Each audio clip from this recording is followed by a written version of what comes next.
I stood in this very spot late last night and made a commitment to this community that there was nowhere that this murderer would be able to hide that we wouldn't find him.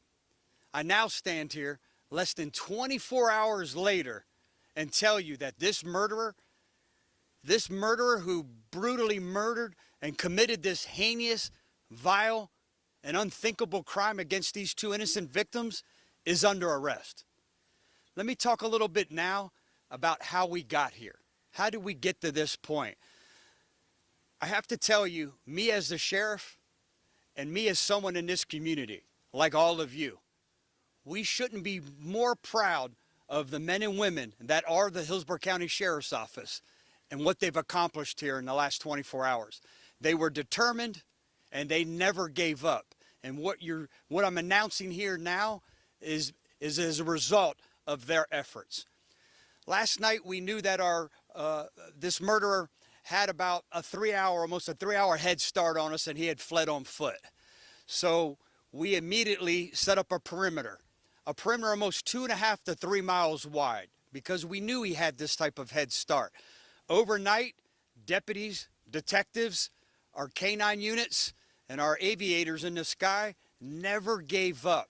I was here till early in the morning, and it was incredible to watch how this teamwork came together, this collaborative effort from all the teams here in the office, from the technology using that infrared camera and looking at heat signatures, watching the different canine units, and they would work as a team, how one dog would get tired and they'd bring another one out and keep the search going. From the bloodhounds, a tremendous asset and resource, all the way to our apprehension canines. They never gave up. At one point, we got extremely excited after we gave an update last night because we found a bloody shirt that we are confident was his. So we all got excited. We're like, we're going to wrap this up. And then at times throughout the night, we continued to get extremely excited because the dogs would pick up on a scent, and then they would lose a scent. This morning now it was time to go into phase 2 of this perimeter search.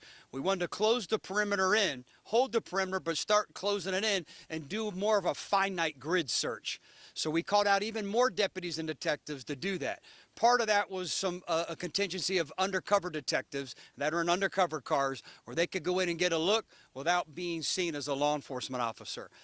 During this finite search, one of our gang detectives, our undercover detectives, sees a Hispanic male that possibly could be our suspect, could be this person who committed this murder, wearing a heavy jacket, almost like a parka jacket. So he sees this Hispanic male walking out of what is almost like an abandoned barn, abandoned housing area. So he calls it out. I have to talk a second about the professionalism, not only of every deputy that was out here, but of this detective when he showed the kind of restraint. We're taught when you see a bad guy, you run after the bad guy.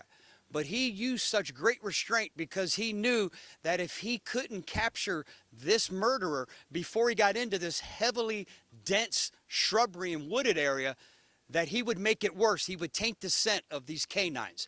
So a lot of deputies out here overnight use great discipline by staying in their cars, not to taint the scent of the different deputies, either dog throughout the evening. So at some point, our suspect realizes that he's probably a law enforcement officer, sees him looking through the binoculars, and I think figures out the gig is up.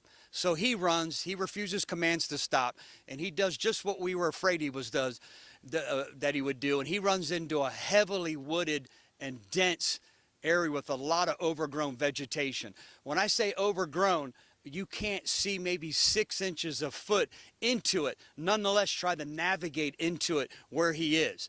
Well, he might have been able to outrun the visual sight of the deputies, these hard-charging deputies that were out here, but he couldn't outrun the scent of this canine. and the canine took us right to it. And I'm going to release the body cam footage because it's so amazing, and well, you can see, and it paints a better picture of what these deputies actually had to go through to apprehend this suspect as they're trying to peel the layers back and could barely see him as they're constantly giving commands to surrender, to surrender, to surrender. They give one final command: if you don't surrender, I'm going to release the dog. The dog goes in and does what he's trained to do, either grab by the leg or the arm and try to bring him out to safety where the deputies can place him under arrest. During that, as the canine is grabbing the jacket, he's able to slip out of the jacket. By that time, more detectives were on scene, and they begin to help these two canine officers that were trying to apprehend this subject. They pull him into an area that's not as densely populated. When I talk about the vegetation, they continue to give him arrest commands. He is non-compliant the entire time. The body cam footage still shows the great restraint of our deputies. They finally are able to place him under arrest. Now comes the time. This murderer will now face the full weight of the criminal justice system for this heinous and vile murders that he committed against these two innocent victims. He has now been taken back to our investigative area where we'll attempt to do an interview. I called right before I came up here. Nothing yet. We have some Spanish speakers getting ready to discuss with him. We asked him if he was bit. All he said is that in the back of his head area, he thought he was bit. We didn't see any marks. We didn't see any other marks on him. I think the canine got more of the jacket than actually him. So our crime scene is just finishing up here. I told you again last night, this was a gruesome scene. We do know now, last night was so gruesome, I stood here and said that they were brutally beaten to death. It was that gruesome. We now know that he stabbed these two victims.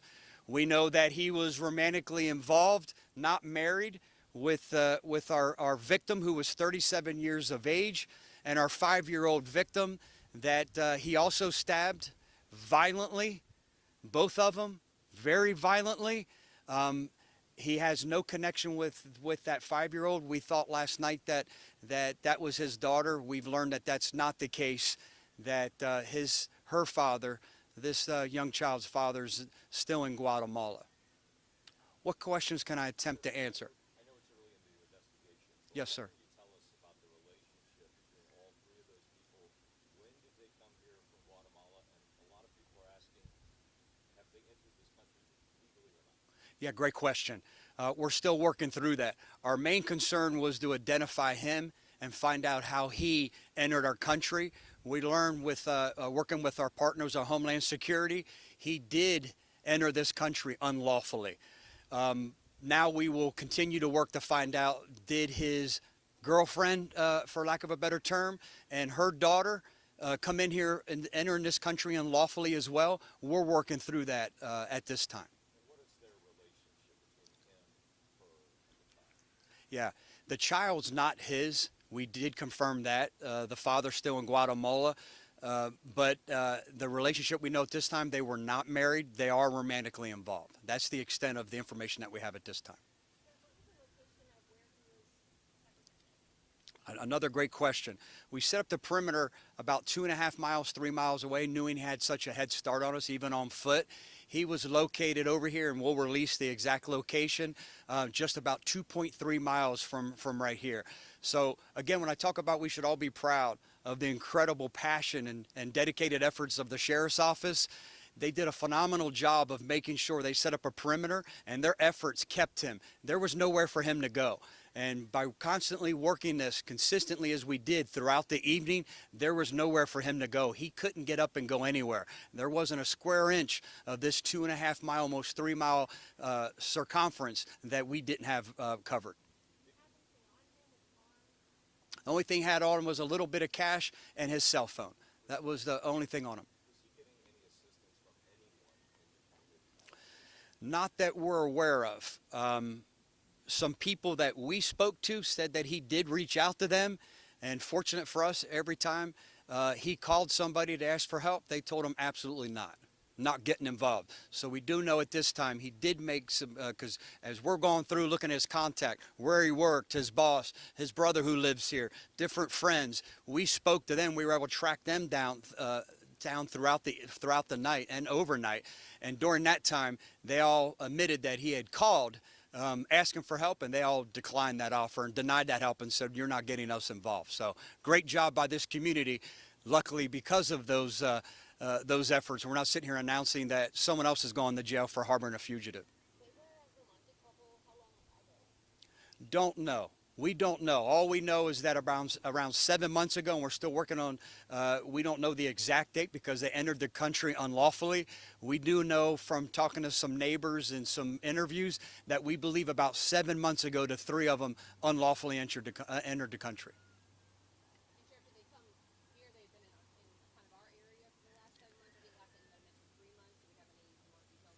Correct. No. And again, nothing's confirmed 100%. Let me just preface that. But we believe, talking to different people, there's different accounts that they've been in this area the whole time for the last 7 months since they entered the country.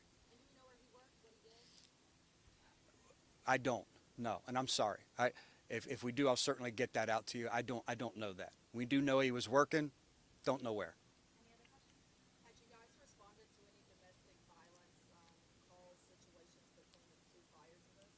We haven't. We have no calls for service at this mobile home where they shared the home with some other individuals that rented some rooms in the home too. We have no calls for service out here. Thank you, everyone. Stay safe.